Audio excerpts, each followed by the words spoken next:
It is a great honor to introduce Íñigo Errejón, Political Secretary of Podemos, the people who are changing Spain. He's going to deliver a speech on the influence of Laclau in his political practice.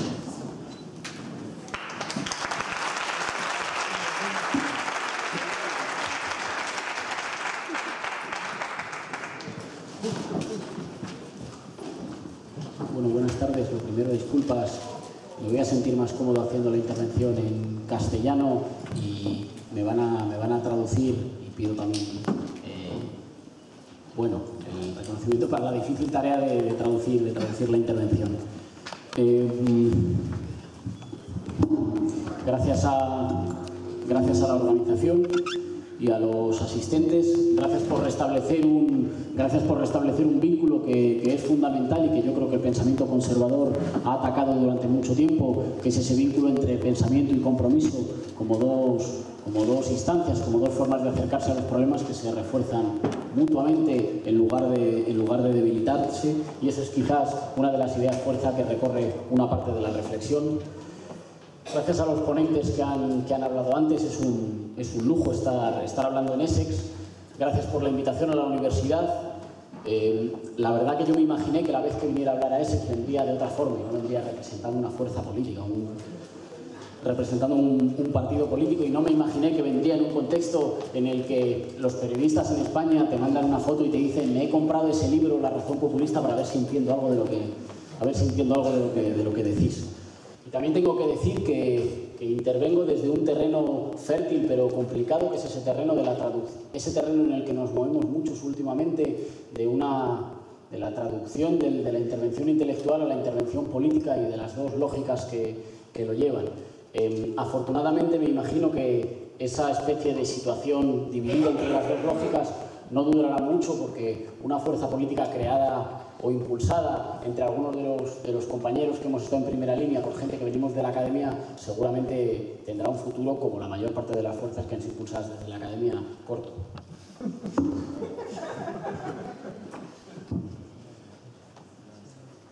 Tengo la intención de explicar, en primer lugar, hacer un breve repaso de algunos de los elementos que caracterizan la situación política en España,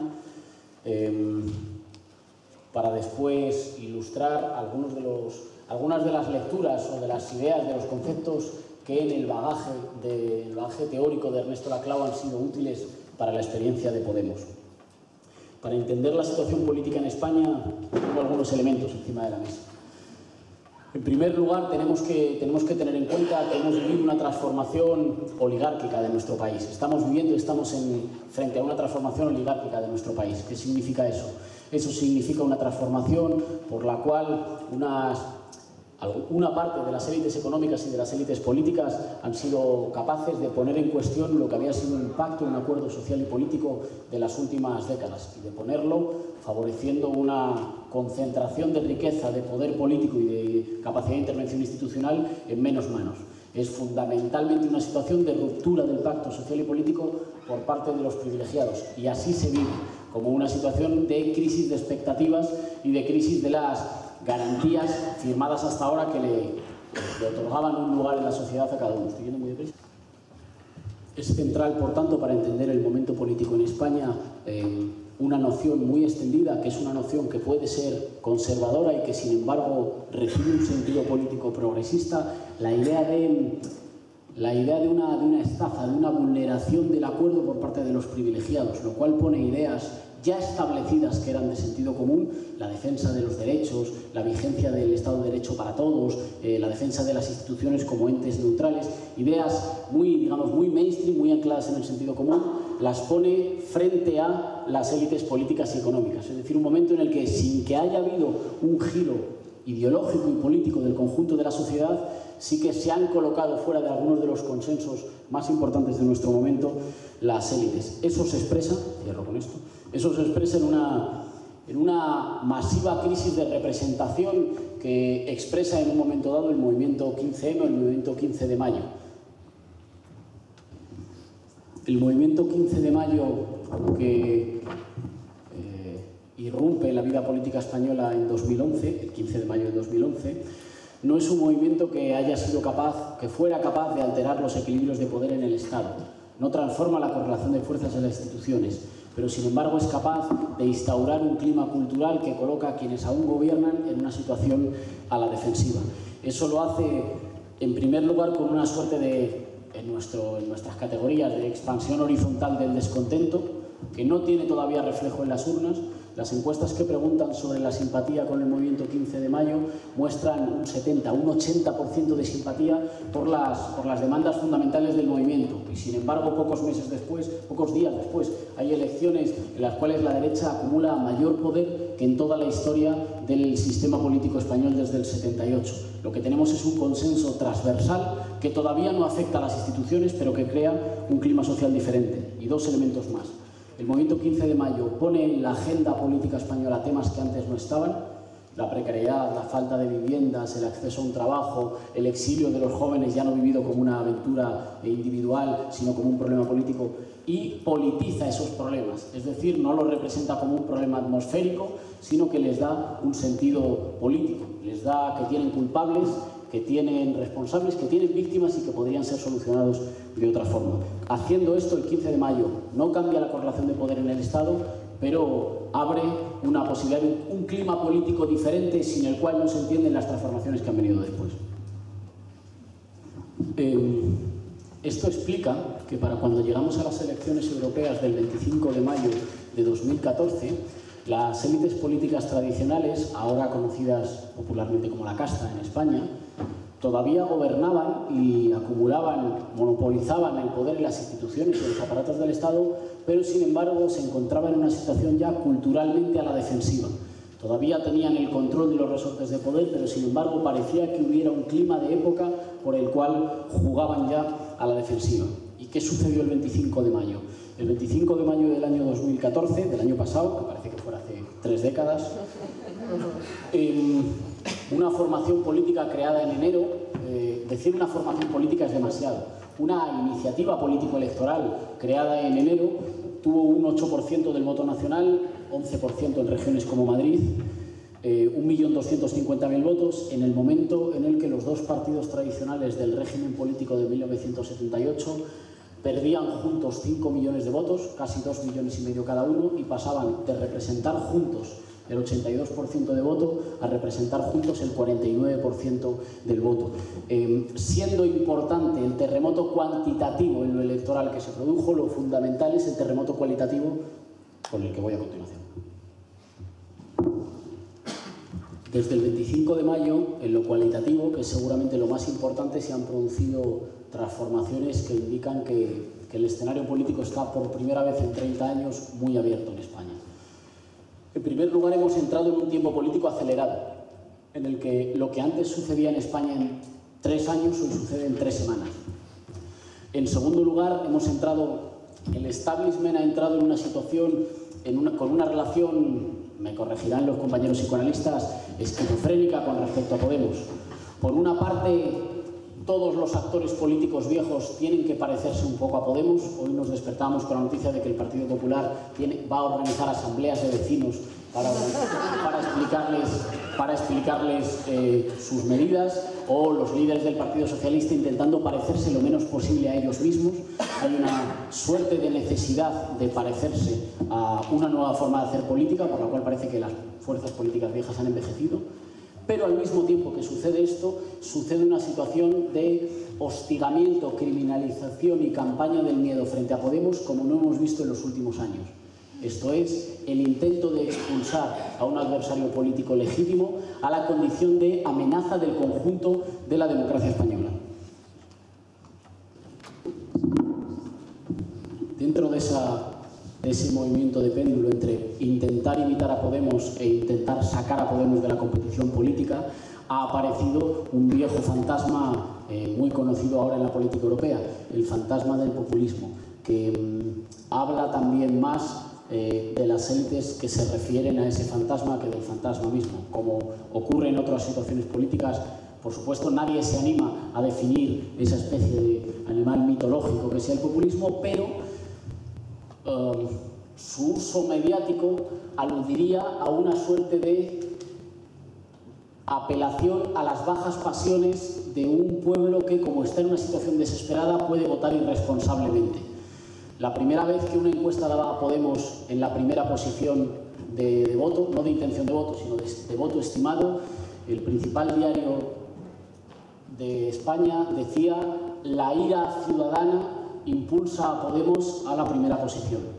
Esto es, era una especie de movimiento infantil y animalesco el que impulsaba un voto diferente. El voto racional era el voto tradicional y una suerte de enfado infantil era el que producía la posibilidad de cambio político. De nuevo, un viejo conocido de la discusión política, que es la ilusión de una democracia sin pueblo, la ilusión de una democracia en la que los bajos instintos o el enfado no llevaran a la gente a cometer la irresponsabilidad de votar diferente. Para cerrar sobre la caracterización de la situación política española, diría que hay dos tareas o dos carriles fundamentales de tareas políticas en el momento presente. Por una parte, hay un carril muy inmediato, muy acelerado, que se va a dilucidar en un año de la disputa electoral e institucional, de una disputa electoral e institucional que se da en el momento seguramente de mayor polarización de la situación política en España y de mayor nerviosismo e inquietud de las élites políticas y económicas en España en los últimos 30 años, y eso abre todo un escenario, digamos, de guerra de posiciones al interior del Estado y del intento de utilizar el Estado como maquinaria de redistribución y para frenar los planes de desposesión, al mismo tiempo que ir reformando en un sentido democrático el propio Estado. Y hay un segundo carril, que es un carril, digamos, político-cultural de más largo alcance. Un carril político-cultural que tiene que ver con la construcción de un pueblo que esté en posición de reclamar soberanía. Y eso tiene que ver también con una reconstrucción de un terreno cultural que fue muy derrotado por la despolitización que vino después del fenómeno de transición a la democracia y con las décadas de exitosa transformación cultural neoliberal de nuestra sociedad, de individualización, de siembra del cinismo, de siembra de la resignación, de siembra de la ruptura de vínculos culturales y emocionales fuertes que permitieran reconstruir una voluntad general que no estuviera monopolizada o patrimonializada por las élites. Y, perdón, como me dejáis tiempo, yo sigo. Un paso fundamental en esta construcción de una voluntad popular, una voluntad colectiva nacional popular, en términos clásicos que nos gustarán a todos, nueva, tuvo que ver con la manifestación del día 31 de enero en Madrid, con lo que llamamos la Marcha del Cambio. La manifestación del pasado 31 de enero en Madrid tiene tres rasgos que la hacen fundamental. Decía que la manifestación del día 31 de enero en Madrid supuso un hito decisivo en esta construcción de una voluntad popular nueva. En primer lugar, por su masividad. En segundo lugar, por su carácter transversal. Era una manifestación que estaba llena fundamentalmente de votantes tradicionales del Partido Socialista, es decir, el centro izquierda, y del Partido Popular, es decir, el centro derecha. Y en tercer lugar, por su carácter de hito fundante. Y cuando digo hito fundante me refiero a que fue una movilización en la que no había demandas. Era una manifestación que no pedía, que no reclamaba. Era una manifestación que ni siquiera se quejaba de nada o protestaba por nada. Y eso es radicalmente nuevo en las últimas décadas en España. Paso a continuación a enumerar algunos de los rasgos que creo que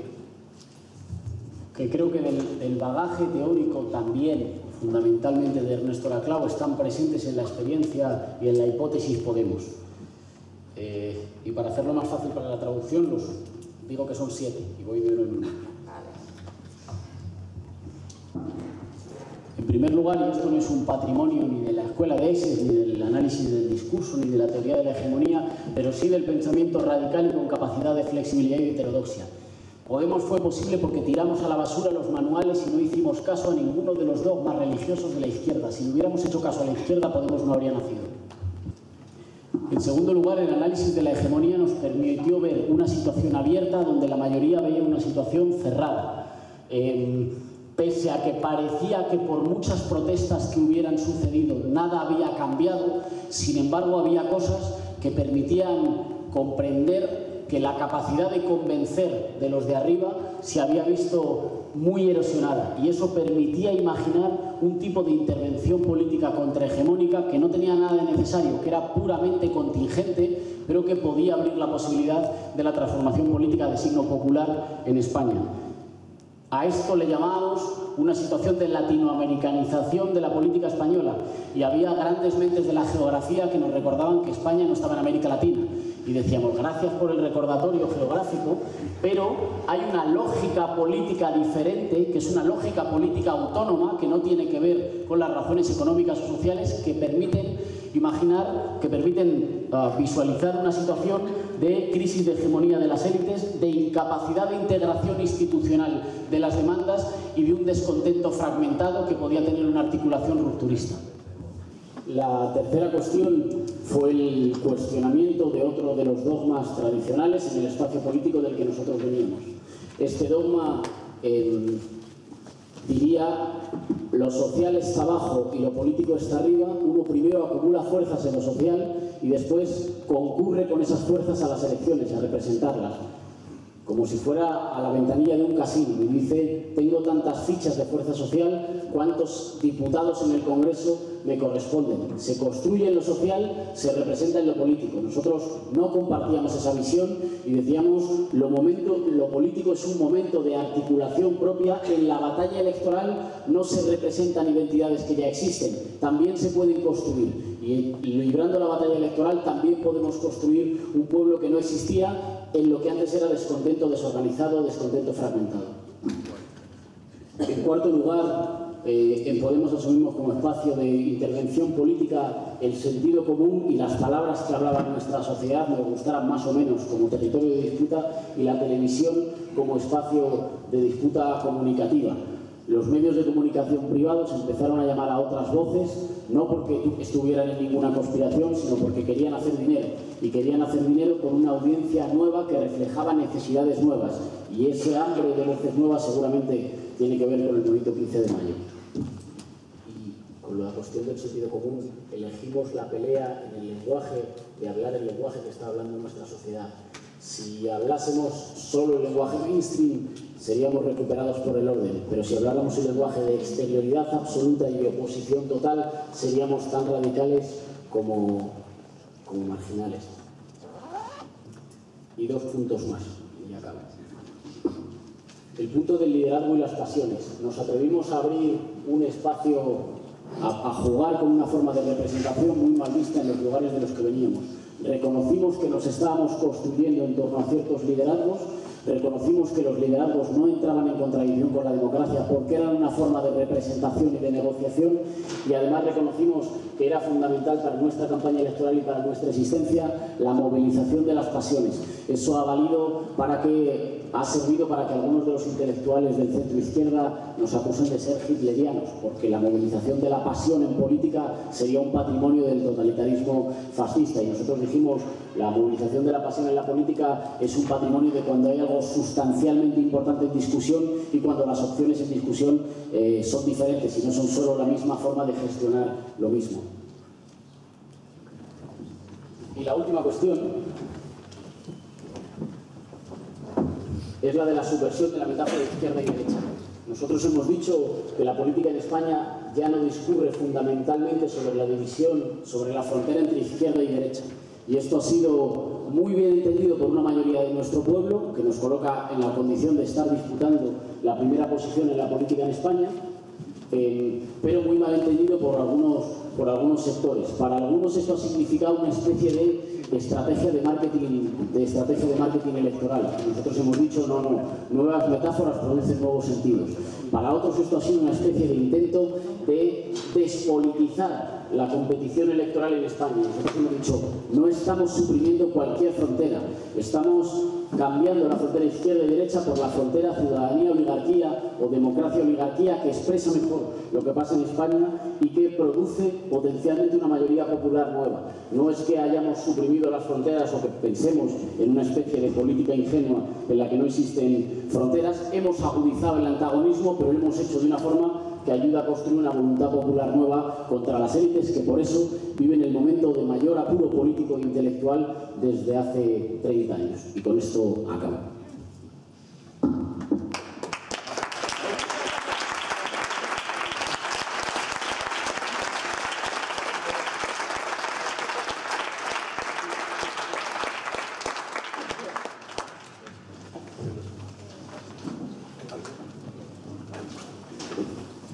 the last presentation of this meeting is going to be Samuele Mazzolini. He's a PhD student at Essex and writing on Togliatti and the Italian Communist Party in the 70s. He's going to present on the situation in Ecuador, and he's one of those people keeping the memory of Ernesto alive at Essex.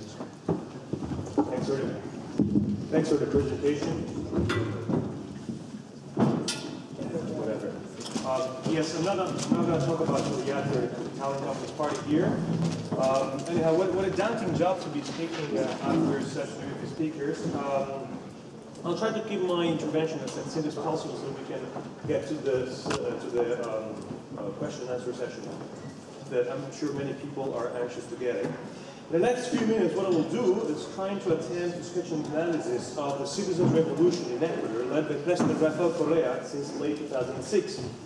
This is mainly work that I'm developing in parallel to my doctoral research, which will hopefully turn into a paper at some point in the future, but also integrate some material that I previously employed for a piece on Ecuador published in 2012. Well, to start with, I think it is important to highlight the crucial difference between the populism we're seeing emerging these days in Europe and that of the Latin American experiences.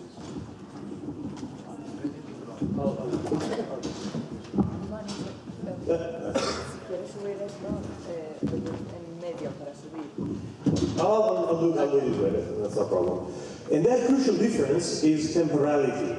In fact, we should not analyze populism tactically, but rather as a function of the moment in which it is situated, in all the possible facets it can present itself, temporally speaking, and see what this may entail. Well, it's one thing to analyze populism from in its early days, like in the Greek and the Spanish cases, and quite another to look at the populism from the side of incumbency, from the side of power. In the Ecuadorian case, the citizen revolution has in fact been in power for 8 years now, and the challenges, of course, are very much different from those that we can see in the Greek and Spanish scenarios. But before we look at what is going on these days in Ecuador, let's make a step back first, because without looking at the whole trajectory of Rafael Correa and his government, we will be losing the sense of the political experience that has been forged in this little Andean country. Ecuador went through a period of high political instability and economic crisis in the 90s and the early 2000s, characterized also, among the other things, by the toppling of 3 consecutive elected presidents under the pressure of massive street demonstrations, and the surfacing of multiple demands expressed in a variety of ways by the population. Many of these demands stem from the application of neoliberal economic policies, which actually deepen profound contradictions that had their genesis in colonial times. These demands, however, consistently differed as to what they aimed at, while their proponents found it very difficult to get together, coalesce, in a unique project that could launch an effective, sustained, organized, and disciplined assault to the hegemony of the traditional parties which were tied to the financial international institutions. Let us just mention some of the grievances that were present those days in Ecuador, some of which are overlapping but are nevertheless analytically distinct.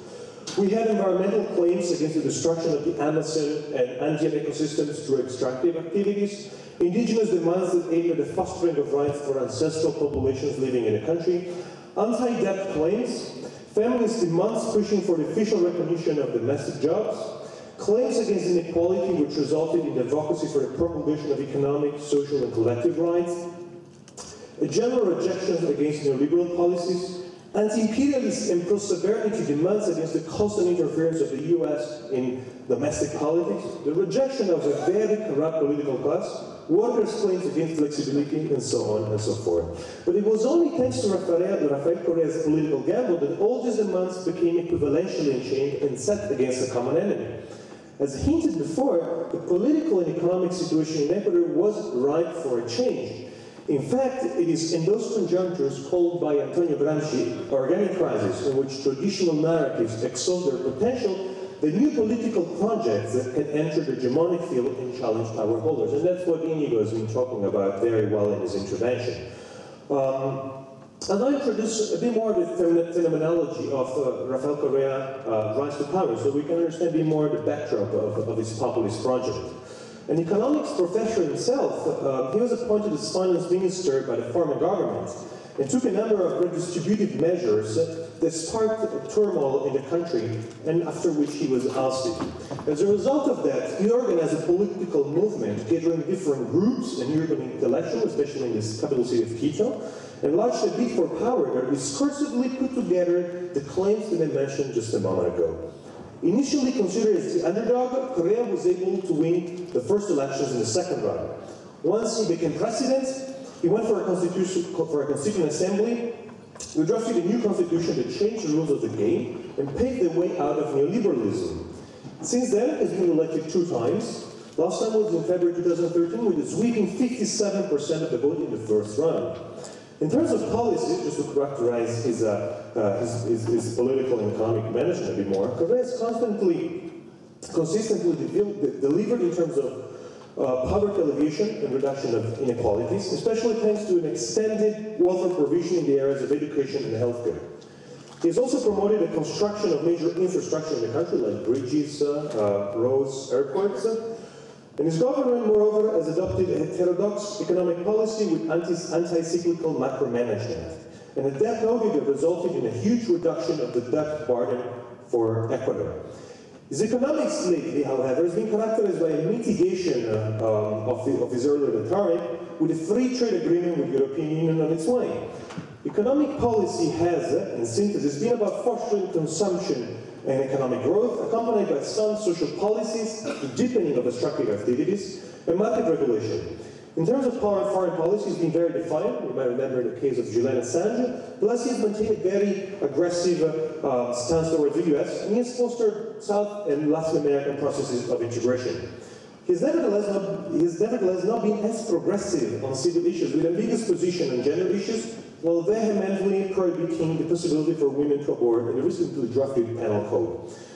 But we should wonder, what does he hold as success? I mean, these proposals were, by different constituencies put forward already when he was elected as president. It is my contention here that he gained much popularity by simplifying the political space, that is by creating 2 antagonistic camps, which he was very good at naming. On one side, the people, or to put it in his own words, those with clean hands, lucid minds, and brave hearts, and on the other, the elites, that is the partitocracy, which is the label that he staked to the old traditional political class of Ecuador, the bankers, the export-oriented business sector, and the mainstream press.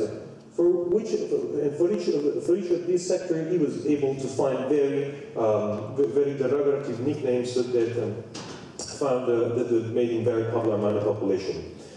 We can already see here that the theoretical framework provided by Ernesto Laclau can be useful not just for political analysis, but also for political action. Only work of political articulation of these demands managed to create a people. Without this process, no political result of this sort will have ever been possible.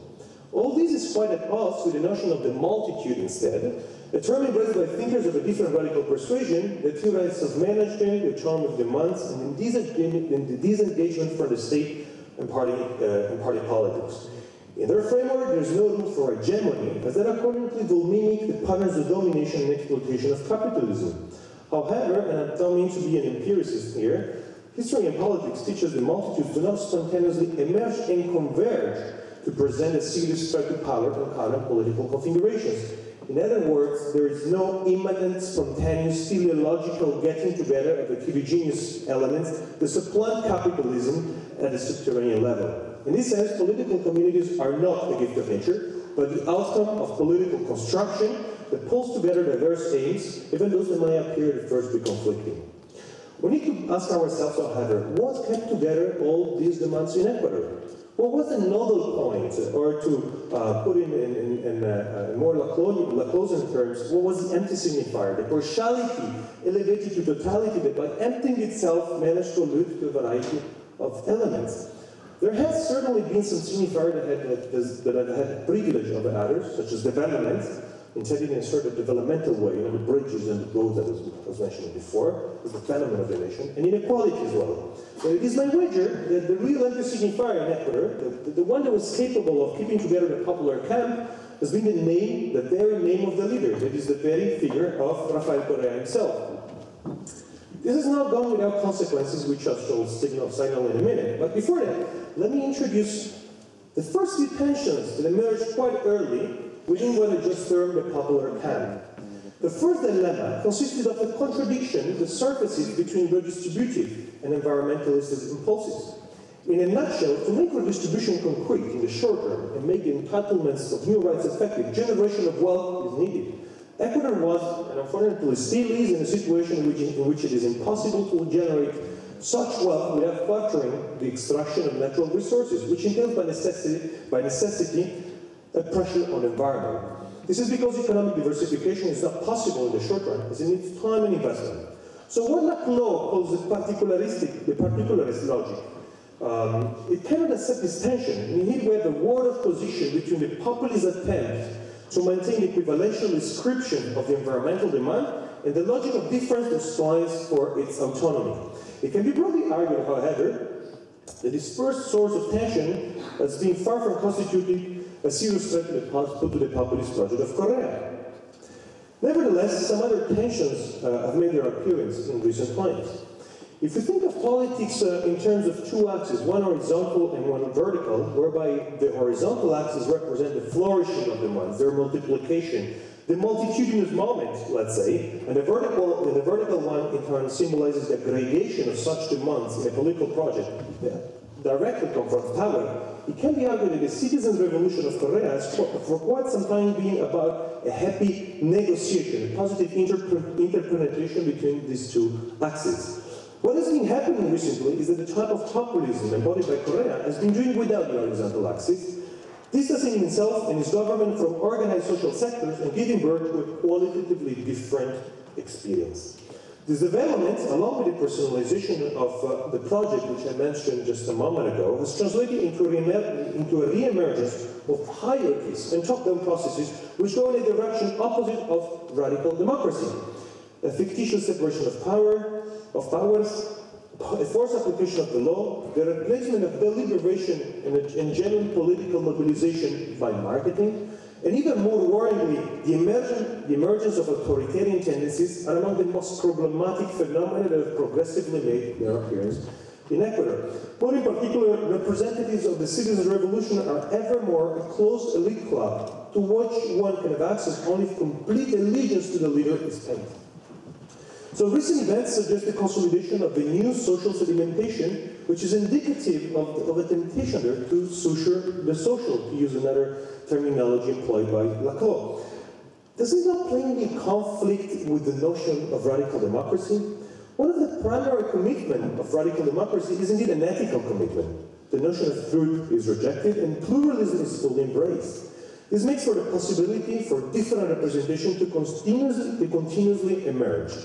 The aim of democratic politics, in other words, is to construct a them in such a way that it is no longer perceived as an enemy to be destroyed, but as an adversary. This is the core of the agonistic pluralism model endorsed by Chantal Mouffe, and which I think should be more comprehensively incorporated into our advocacy for populism. So can we think of a left-wing populism that, while launching an effective challenge to power, maintains intact its respect for pluralism, tolerance, democratic deliberation? There's nothing necessary in the manifestation of oppressive hierarchical relations and a protective presence of a leader in populism. These are rather contingent features that can emerge and which we should fight at all costs. To conclude, just to wrap it up very quickly, the Ecuadorian citizens' revolution represents a paradigmatic experience which can demonstrate the efficacy of the populist option to unhinge neoliberalism, while also exposing some of the risks inherent to the nature of populism. As for the challenge to neoliberalism, the Ecuadorian populist project of Correa has been pushing hegemony as a struggle to reconfigure existing configuration of forces and to substitute them with a new power. However, this project, having been in place for 8 years now, can shed light on how the temporal dimension might impact upon populism, with special emphasis on the transition from opposition to incumbency. The degree of institutionalization has in fact distanced the project from the antagonisms that once constituted the wherewithal of its very inception, and some authoritarianisms have also made their appearance. These developments, it is my contention, call for both fresh theoretical work on the necessity to interweave populism and radical democracy, and a more militant job to signal to these experiments that this is not exactly the right road to follow. Thank you very much.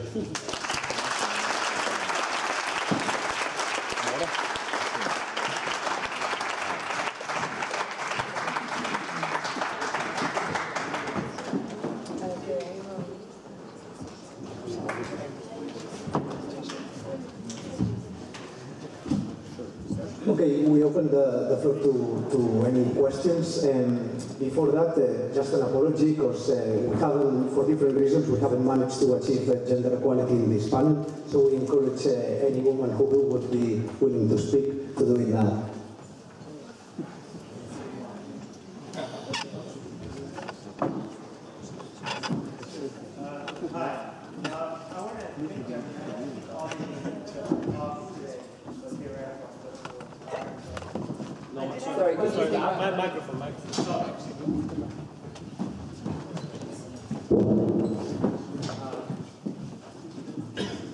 Sorry. My question, though, is there a danger of subscribing too much to populism? And what I mean by that is that, I mean, at least for Gramsci and at least for the early Laclau, populism was always just an instance in the political struggle of the broader changing of the common sense and everyday conditions of society. And if you look at things like what we're engaged in the anti-capitalist struggle, I mean, capitalists don't just engage in sovereign struggles of populism and trying to influence government. They're also serving to be the main, if you will, drivers for how we achieve agency and empowerment, whether that's consumerism, careerism, buying things. So I guess one of the things I'm wondering about is how do we move the movement from populism, which is a very sovereign struggle and dealing with very particularist demands at very particular historic moments in various contexts, to broader questions of what an anti-capitalist society would be like on an everyday level, and what are different forms of empowerment that we can have. I mean, because that was one of the, I mean, if we're being honest, that was one of the problems with Laclau, is that his later work focused almost entirely on questions of power as sovereignty. And there's a very real danger to subscribe politics to only that. Thank you very much. Any more questions?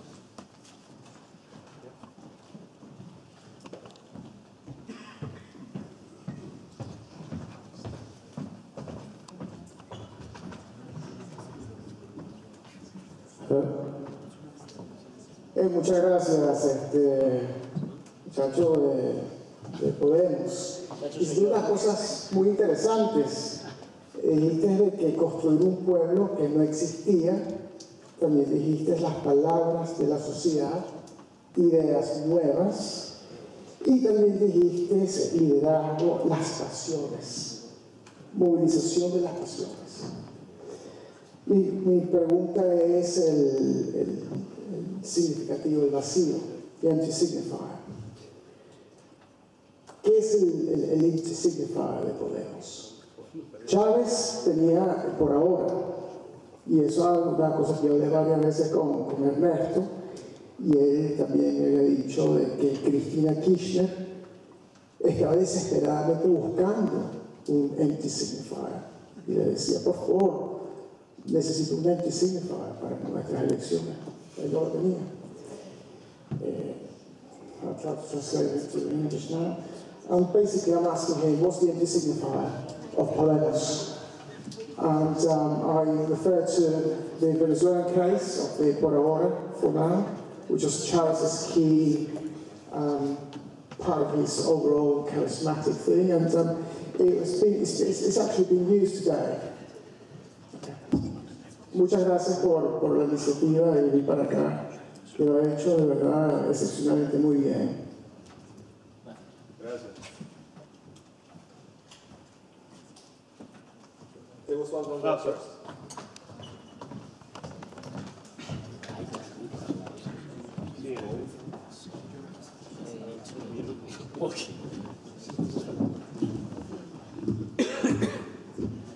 Hello, my question is more to Podemos and Syriza.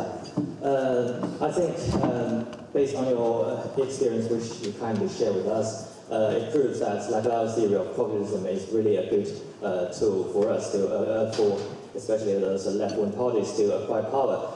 And but my doubt or kind of question is that Laclau also teaches us that there's no contingence. There's no social antagonism between classes, and and there's only hegemony and articulation, etc.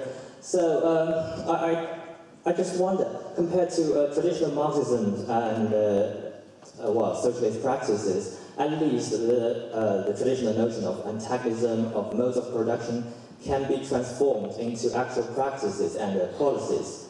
Well, but for Laclau, his starting point is contingency.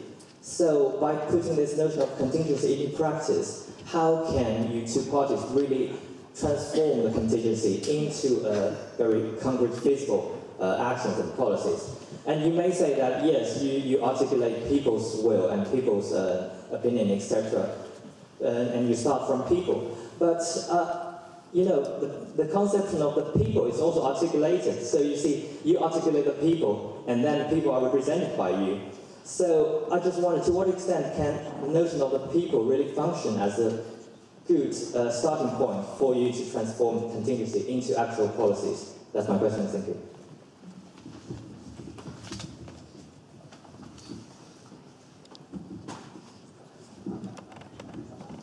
Right, this probably won't go down very well, but I have to say I came here not a populist, and I'm probably going to leave here not a populist unless I'm convinced in the next few minutes. I mean, I have had a great admiration with the way that Íñigo, particularly, and the Podemos leadership in general, have applied the ideas of Laclau move in a very, I think, you know, impressive and practical way. And just what an incredible impact that has had on the political situation in Spain. I'm a member of Podemos myself, by the way. And I think that, you know, actually seeing this mobilisation of progressive common senses, you know, which were created in the struggles during the crisis period, particularly the Indignados movement, also the anti-eviction movement, and lots of other social movements, and to actually build a project which actually has put the establishment parties on the back foot, I think has been really impressive. But my doubts are, how much can you lead only on the basis of progressive common senses in society? Sometimes, I think, you know, it's really important to fight a battle from a minority position. When there's a lot of Islamophobia and other forms of racism around, sometimes you have to argue from a non-popular position in order to actually avoid some nasty tendencies shifting the political debate back in the other direction. You know, we're fighting a battle for hegemony, but the right wing also fighting that battle. That's my first doubt, and it makes me think that do we need to go beyond just having these broader, more populist projects? The second one is about how we deal with the stuff that one of the speakers spoke earlier, and maybe I misunderstood it, but it sounded like he was saying that Laclau was trying to de-economise politics and take the politics out of the economy, yeah? Now, if that's true, I think there's a real danger with that. I mean, if we think about the current struggles we're having and the struggles that Syriza are having at the moment, these are very practical struggles about what we do about massive social crisis and what we do about issues like debt and cuts. And it seems to me that you need to have a very clear practical strategy. It's not just about getting the right signifier to mobilise people. You need to be very clear about what to do. You can't get to a government and not have a clear position about doing that. And my last doubt, and I'll be really quick here because I think I've spoken too long, but is that, you know, I've lived in Venezuela for 7 months. I've worked in oil refineries. I've talked to workers, done interviews with them and stuff. There's all sorts of contradictions in the practical experience of applying a lot of Laclau's ideas in Latin America. I mean, we've heard about some of the contradictions in Ecuador. I don't think these are just down to leaderships being over-defensive and not allowing enough criticisms. I think there's actually something deeply wrong with the model which is based on using institutions. And here I disagree with something that Íñigo said, that I see presented as neutral, yeah, or people, you know, they used to be neutral and they've been taken away from us. Actually, the institutions are key institutions of capitalist accumulation processes. They exist to make that process work. And we can't just take these and use them to bring about emancipation. The struggle, I think, has to come from other avenues. Anyway, I thought I'd say that would be a bit provocative. Okay, we're going to take one or two more questions.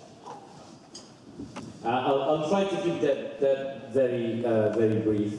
So I think I have a question that there's two sides. One is, I suppose, very practical and probably goes more to the Podemos representative. The other one is more theoretical and is open for discussion if somebody's interested. To me, besides everything, today I think that the central problem we have in society, for whatever corner we say, is the question of value. And I explained that in a very simple way. What do we think as a value, right? The victory of neoliberalism, in many senses, it has been that it has attached value to something very simple and has propagated that in society very quickly. So my question at a practical level is, what do we think is the value we want to propose to change society, shifting from an old Fordist society to a service-based society with all kinds of problems that are involved? Because we know that people in services are less paid, that they don't increase productivity. Sorry to speak a jargon that might look more like the one of an economist, but I think this is an important question. I hope this is not the practical one. And the point is that if we don't come up with a new way to give an idea of what we attribute as value in a post-industrial society, whatever action we have and whatever ability we have in achieving a discourse that might convince people and making people and democracy back as the center of our political action, we will fail. And the clear example comes from all is happening with the debate about Syria. One of the things that really scared me, I'm really admiring Tsipras for what he's doing, but one thing that scared me when he was talking about pension reforms. And in a sense, the point was, well, you know, we need to gain also the support of people who were guaranteed under the previous system, even if this system was highly unfair. So we will try to get back to the previous system. Wrong answer. If we want to manage to have a popular support and the support of the people who have been struck by the crisis, we need to do a different pension system, which is neither the neoliberal reform, neither the old Greek pension system, which is bad for many reasons. And at the theoretical level, this is my other question. Honestly, personally, I don't, like, you know, from my academic background, I don't care much about questions of how we use populism or how we use words to achieve certain means. But my question that I turn to you at your school of thought is how we can use discourse analysis in a powerful way to rethink not about leadership, not about charisma leaders, but really about what we mean by value in society, and if there's ways in which we can pick up all traditions and Marxism in a smart way without remaining at the surface of saying that, you know, certain type of analyses are wrong because they're too sort of economic based, and how we turn the idea of value and social productivity in a question that is also approached in a discursive way within the academic debate and within the political one. I don't know if it was clear, but I tried my best.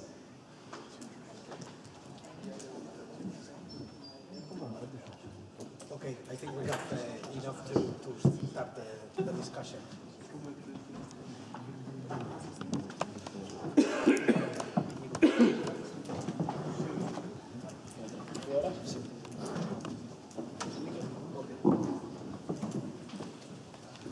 Se ha preguntado en forma desordenada sobre la pregunta de cuál sería el significante vacío de Podemos. Creo que hay que tener cuidado. Hemos arrancado diciendo que hay que tener cuidado con los manuales, con todos. Eso también implica que no hay una suma de pasos que tienes que... bueno, tenemos la cadena de equivalencias, que después van a cristalizar en determinados símbolos, que después... eso significa que hay que tener cuidado con todos. A mí personalmente, pero esto lo digo con toda la humildad que se tiene que decir esto en Essex, el término de significante vacío me genera problemas. Entiendo que nunca ninguno está plenamente vacío y me muevo más cómodo con la noción de significantes flotantes. Y ahí creo que hay diferentes que sirven para articular una voluntad popular nueva, una voluntad general nueva, en el caso del discurso de Podemos. Gente, que es una triada gente, ciudadanía y pueblo, utilizadas en diferentes momentos y de la cual lo más importante no es quién es el nosotros, sino el nombre de ellos. Lo más importante de gente, ciudadanía y pueblo, lo más importante de esos tres es casa. Sirven claramente como significantes flotantes, y democracia sin duda está sirviendo claramente en nuestro discurso como un punto que encarna una voluntad de ruptura más allá del sistema institucional existente. Sobre la pregunta de cómo se negocia con una vez que uno sustituye la noción marxista de antagonismo con un antagonismo que puede ser resuelto. Diría que en dos términos.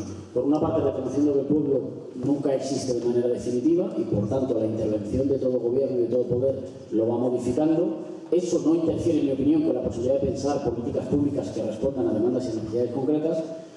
Y, en segundo lugar, felizmente condenándonos a lidiar siempre con el pluralismo. La noción, seguramente la mejor garantía de libertad es que el pueblo no exista de forma definitiva y nunca esté cerrado.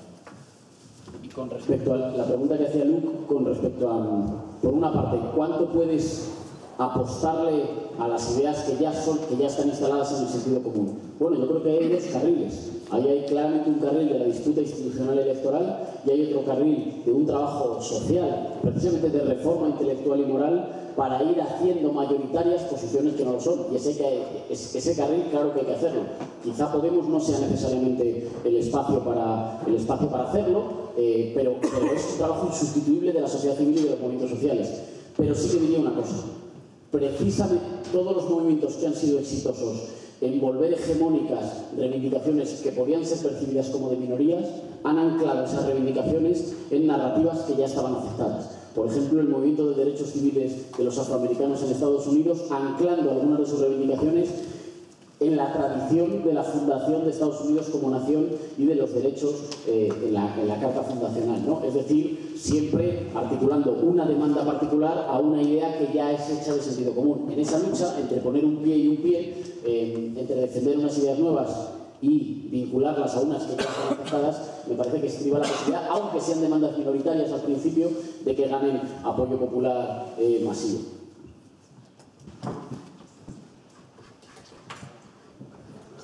A couple of points. There was that point about de-economizing politics. Yes. Was it? Yeah. Okay.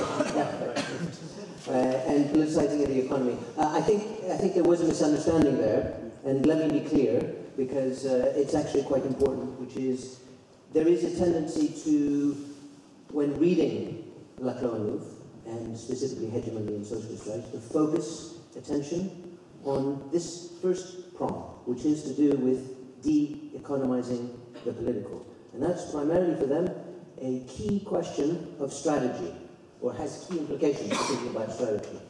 But what often happens is that that gets conflated with an abandonment of this other prong, which is the politicization of the economy. The point I was trying to make is that these are not incompatible. They can go, and they should go hand in hand. So that's the first point. And so, but then what in terms of politicizing the economy? And here I think, which direction can one go? And certainly in terms of the practice that has taken place. I mean, certainly in the case of Syriza now, you have certain key things that you feel you need to politicize at the level of the economy. And so you could say that there is a first immediate and urgent task at hand, which is having to do specifically with debt relief, for instance. It may have something to do which is more sort of medium term. That is to say, introducing certain structural reforms at the level of the economy, which allow, at the European level, for instance, allow individual countries to be able to cope with changes, domestic changes in the economy, knowing full well that the single currency exerts certain constraints. So again, at that level, certain structural changes perhaps have to be brought in. But in addition, there is the question of how productivity, which has been going up, is distributed among, say, labor and capital, and how it happens to be how it indeed is the distribution is heavily in one direction rather than the other. So there's kind of an equalization of that distribution. So you could say, well, there are certain things that one can do at an urgent level or an immediate level when we think about politicizing the economy. But then there are going to be more long-term things. And I'm trying to get to this point about value that was raised at the end. So, what value? So what can one take away at the level of theory for purposes of operationalization? And clearly, there is not very much. I mean, certainly you can embrace certain values, equality and freedom, right? So you get certain key values, but the whole effort and the whole accent in the theory of Ernesto Laclau on contingency puts into question this shift, or too quick a shift, from the level of theory to the level of practice. It introduces, we talked earlier on, there was a question that was raised about how it is that one moves from opposition to government. This traditional paradox, let's say, of contesting institutions and then processes of institutionalization. How can one retain a certain level of energy when you go through this process of institutionalization? And sometimes that's formulated in these terms. It's formulated, I think Laclau formulated in terms of institutionalizing contingency. Well, okay. Well, what does institutionalizing contingency actually mean? And here I think the idea of institutionalizing contingency is meant, as I was saying earlier on, to have a paradoxical ring. And this idea of dwelling in the tension, and dwelling in the tension in the practice, seems to be absolutely central in thinking about how certain values become embodied in practice. And I'm thinking here now of the move from institutionalizing democracy, institutionalizing contingency, to their general thrust about radical democracy. So what it might mean in the long term. I was moving from the short term, politicization of the economy to a longer term politicization of the economy. What that might mean is this move from one position, one locus in the social field, to another locus in the social field, where this process of politicization takes place on a continual basis. And one can think of the economic circuit in very broad terms. You think of it in terms of production, in terms of distribution, in terms of delivery, in terms of governance. At each of these points, in each of these points reside these moments of contingency which need to be negotiated in practice. And so I'm always interested in how, for instance, the experiences in Spain compare in relation to the experiences in Greece, and precisely for those reasons. So how do, with Íñigo was talking about leadership and passion, become performed in practice, where one can begin to think the institutionalization of contingency?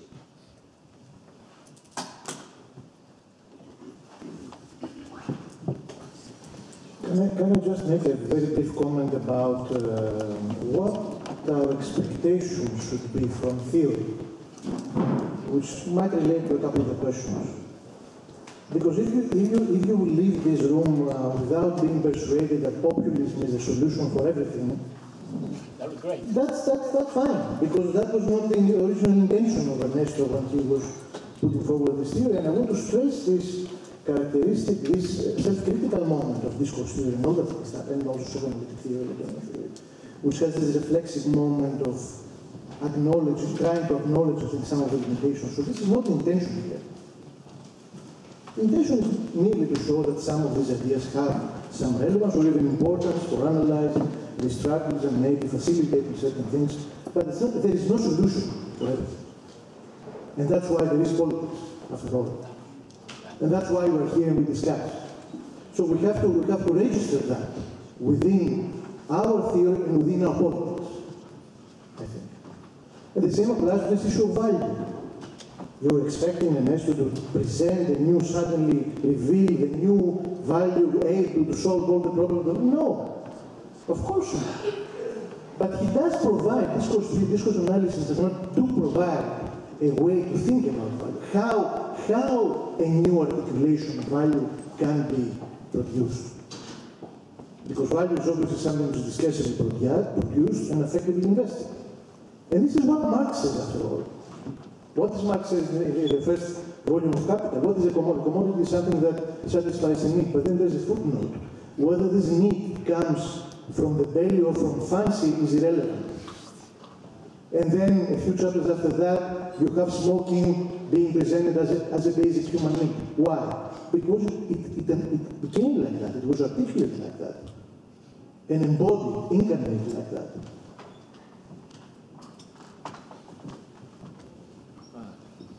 Okay. I guess one of the issues that has run through some of the questions has been a point I think I alluded to in my short talk is the distinction between populism as a sort of a strategic oppositional struggle and then the attempt to construct a new order.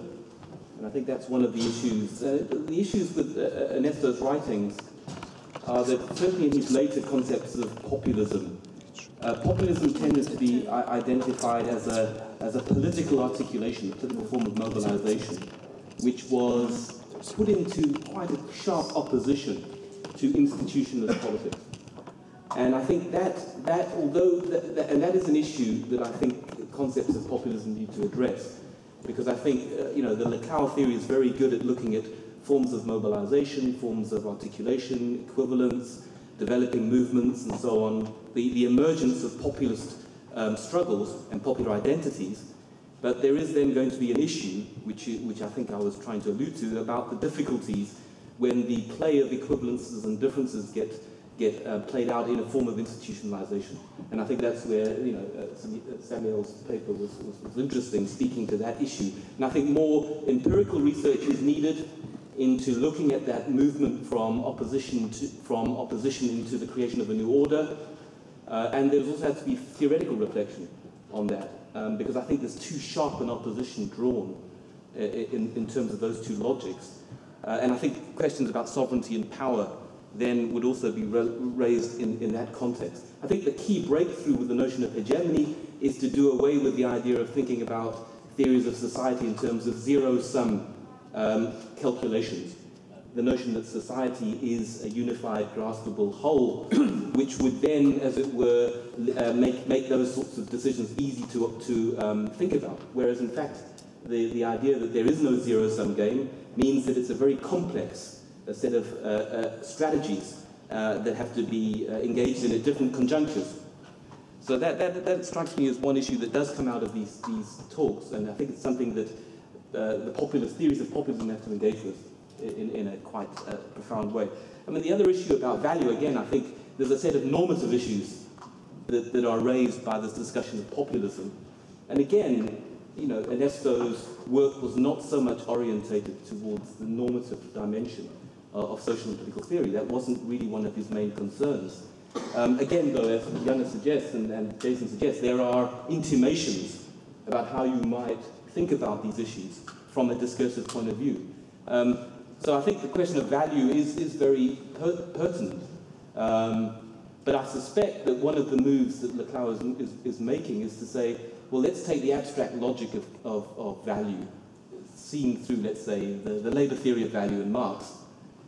Then the issue would be to situate that logic, that abstract logic, within a particular context, and to look at the various articulations of that logic in particular circumstances.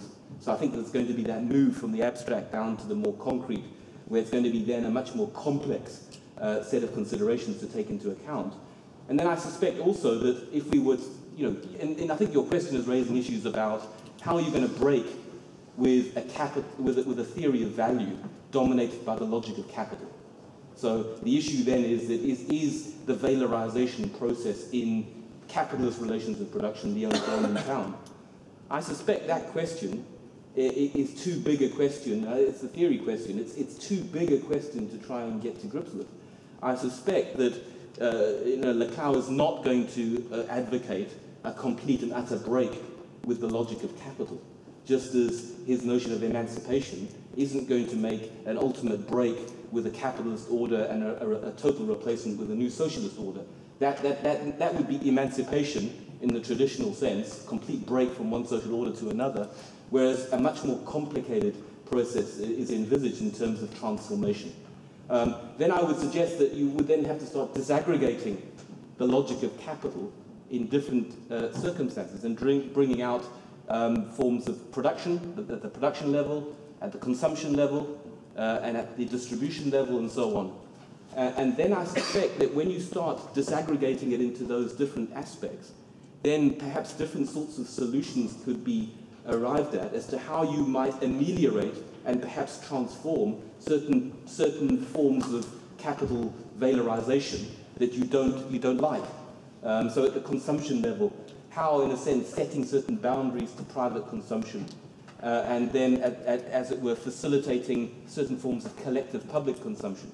So that might be one of the strategies to be employed, not so much an utter break with the logic of capital, but transforming instances of the articulation of the logic of capital in, say, the consumption sphere, away from purely privatized goods and privatized consumption to different forms of consumption, through state provisions, public provisions, and so on, which would perhaps stop the more negative dynamics of certain forms of private consumption and maybe private investment even.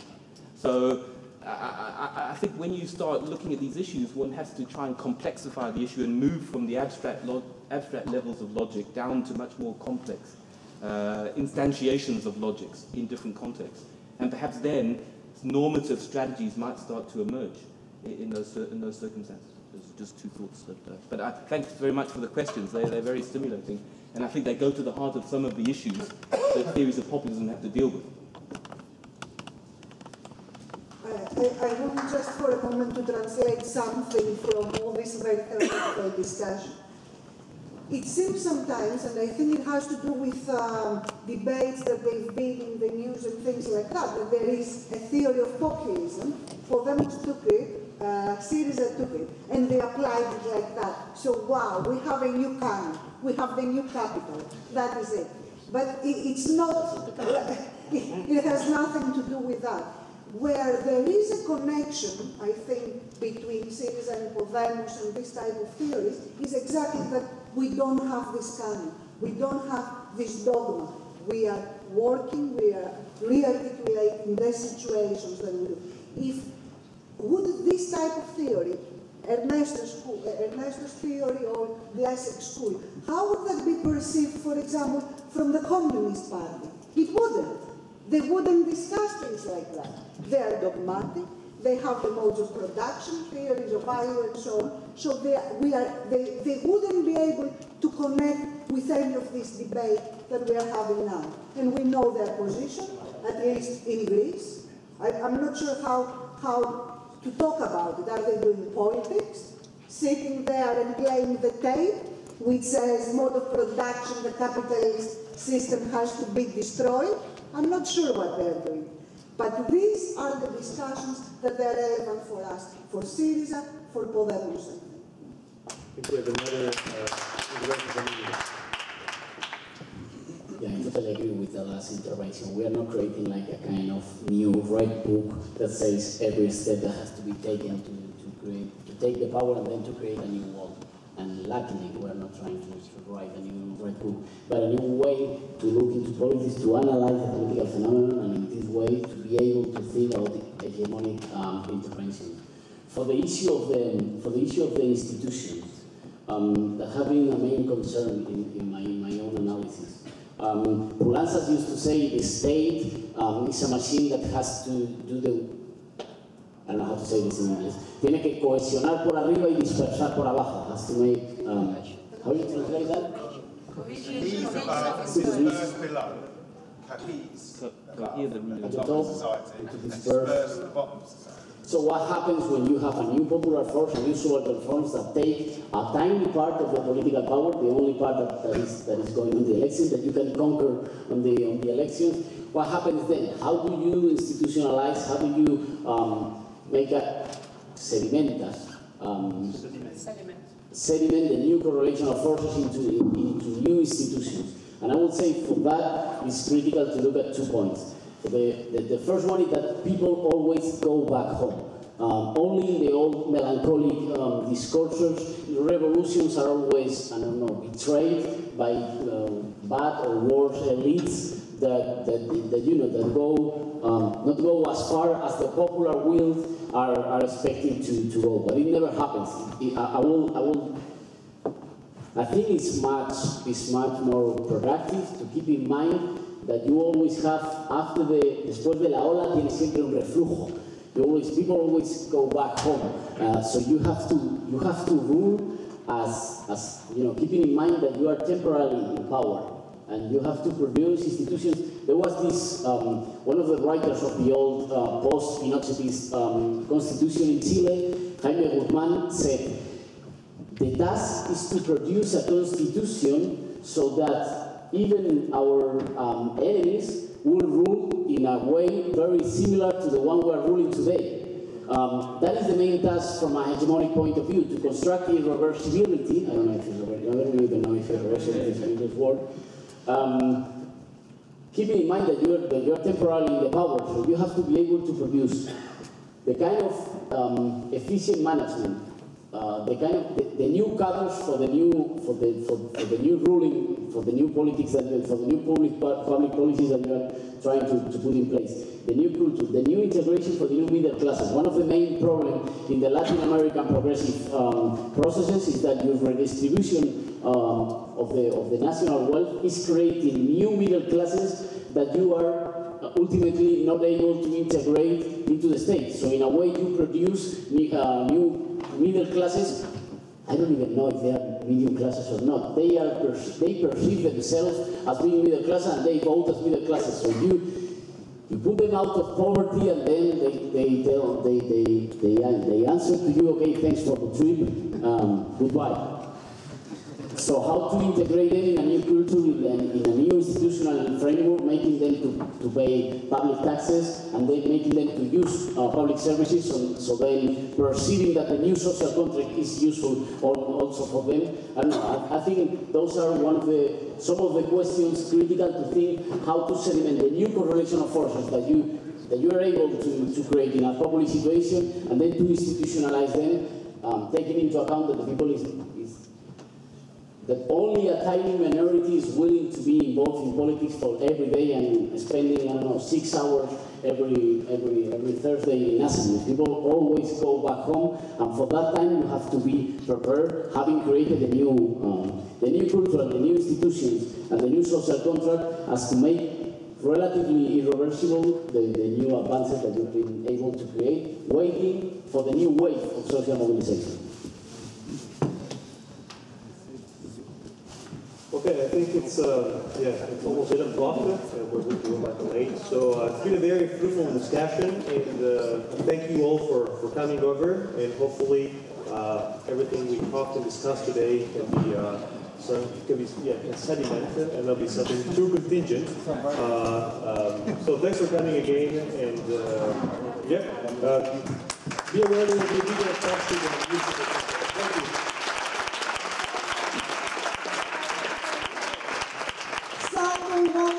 Trafalgar Square solidarity for the Greek people, yeah?